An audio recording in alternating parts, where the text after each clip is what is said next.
Nakailang taping na ba tayo, guys? Madami-dami na rin po. And sa ilang onting tapings na yun, sobrang bonded na kami. Ube talaga. Lalo na yung kasama yung director namin pinakamagaling at pinakagwapong si Derek Lino na napakagaling po. Ayan, lagi kaming binabond niyan. Ayan, kahit hindi kami nagtitaping, nanonood kami ng mga sine. Pag break, pag hindi pa nag-set up, nag-Starbucks, mga ganun kami, umaalis kami sa taping. And yun, yung katapat namin, Twin Hearts. Hindi, diba? Katapat namin po. Diba yun naman po, diba? Ayun. Magaling sila, pero masasabi ko, magaling din kami. Magaling din kami. Oo naman, wala namang, siguro, kaibigan din namin sila, nakakasama din namin sila. Siguro, depende lang po sa kwento, depende sa magugustuhan na lang ng mga tao, pero basta masasabi po namin, binibigay po namin lahat ng best namin sa kada eksena. Hindi po namin, wala po kami pinapalampas na eksena na hindi po namin gagalingan at gagandahan. Yun, salamat. Saka, sisikat. Lahat po eh. Lahat naman po, syempre, yun nga, gaya ng sabi natin, hindi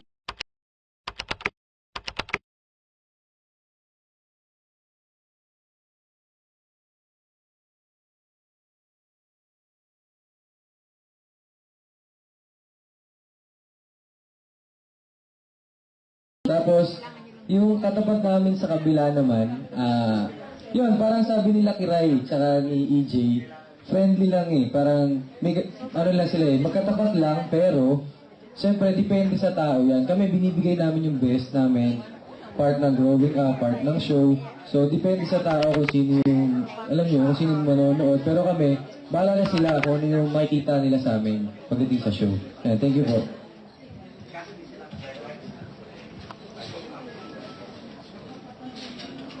Kung sino pong sisikat.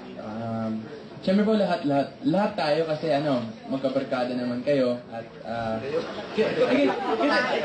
yung barkada, diba? Tayo yung fighter, diba?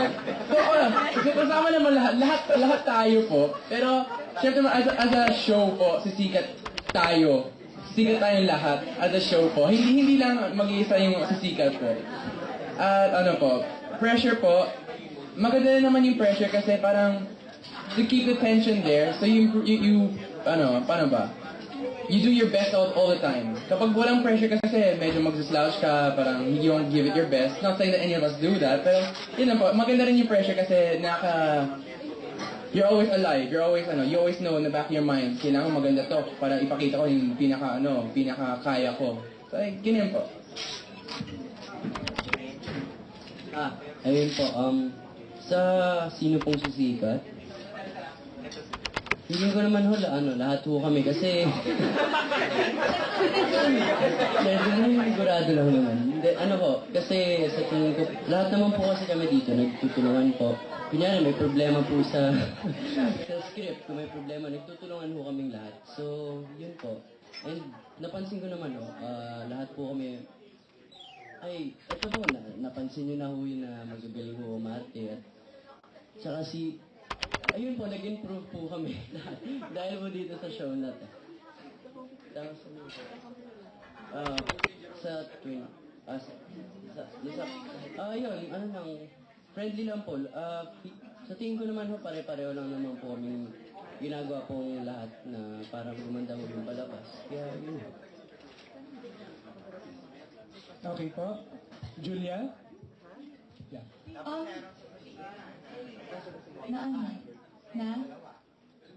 Yung pressure? Lahat. Siyempre lahat naman kami kasi yun nga. Siyempre tulungan kasi kami. Kumbaga talagang yung show namin na growing up, barkada. So talagang magbabarkada kasi kami in real life. So talagang parang natural lang ginagawa namin. Kumbaga nag-act lang kami na in characters pero barkada talaga. And siguro yung sa pressure, hindi pa rin mawawala yun. Pero iba kasi yung story ng show po namin. Ibang klase ng teenager's life na tinatakal dito. So, iba naman po yung sa kabila. And siguro yung tao na lang po yung mag-judge. Yun po. Catherine? Yung sa first question po na kung sino yung sisikat, Ayoko naman po rin magsabi kung sino kasi alam ko naman na lahat kami, every taping, ginagawa yung best namin. At saka nag-improve po talaga sila dahil nakailang workshops kami, tapos sinasyaga po talaga kami ni Direk Nino sa bawat scene na maiba sa iba naming shows. So masasabi ko na ayaw na mag-expect. Yan. Tapos yung sa kabila naman, syempre andun nga po yung pressure.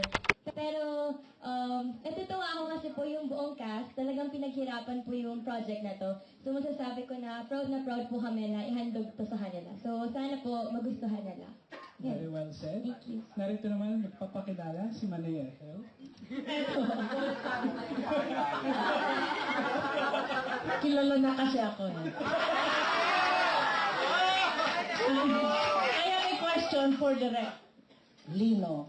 Direk, kasi lahat sila, the teenagers, na artista nito, keep saying na iba itong kanilang series compared siguro with the other teen series sa ibang studio. Ngayon gusto kong malaman from your end, what will make this different doon sa mga ibang napapanood na namin? Good afternoon. Natanong rin nga sa akin kanina. Sabi ko, I think, hindi every generation, pero lahat ng panahon, obligado tayo gumawa to have a team show because these are issues we need to tackle. Pero ang katotohanan, a lot of the values are the same. Kumbaga, when Direk Mario did Bagets, hanggang ngayon, pare-pareho naman yung values na pinagdadaanan. Except the experience is different. Kasi especially now, 6 months from now, or 6 months ago, nag-iiba yung technology, nag-iiba yung paraan ng panliligaw, nag-iiba yung palusot, nag-iiba yung terminolohiya. So the challenge here is to be very relevant. Kasi minsan, hindi ka lang makakonekta sa kabataan ngayon, hindi ka na pinapakinggan eh. So that's the challenge here, that we have a cast that's young and well-connected to what's going on now para the youth can really relate to them. So pagdating sa storya, sa totoo lang po naman, di ba, the stories and the experiences, generation gap, first love, a lot of them are the same.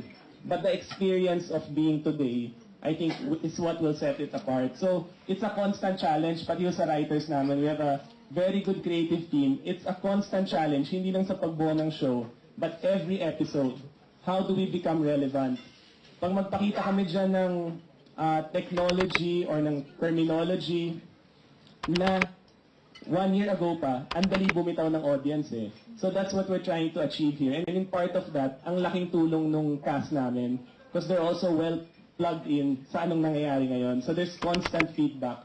So I think that's what's special about the show, that we don't stop working in trying to connect with our audience. Yun po. In my opinion, what will make this different? This show has the most handsome directors. Ngayon, another question na tinanong na ni Julie, at nasagot ng mga artista, kung sino sa kanila, direct para sa inyo ito, sino sa kanila ang feel nila ay magiging unang-unang artista. In your opinion, who do you think will be another Agamula? Alam naman po natin, hindi ko pwede masagot yun. Pero what I can say is, I think what's very different today is that we don't cast na parang lahat to pwede maging isang klaseng leading man or isang klaseng leading lady. I think what's special about the show, tsaka yung landscape ngayon sa television is we were very conscious na we're able to cast. Mga 2-3 months po yung preparation namin for this show eh. So, for 2 or 3 months, we were doing workshops, we were spending time together. Kung makapansin niyo po, iba-iba yung mold ng bawat isa. Kaya, alam ko, showbiz pakinggan. Pero, totoo po na we believe na each one of them will have a very good future. Kasi, like if you look at our leading men, iba-iba po yung mold nila. Tsaka conscious decision po yun ng namin, tsaka ng management to cast different roles. Kasi iba na yung panahon ngayon eh. Hindi lang iisa yung klase ng leading man. So, let's say Neil, di ba? Leading man, pero komedyante, magaling punchline. Si Diego, parang boy next door. Si Patrick,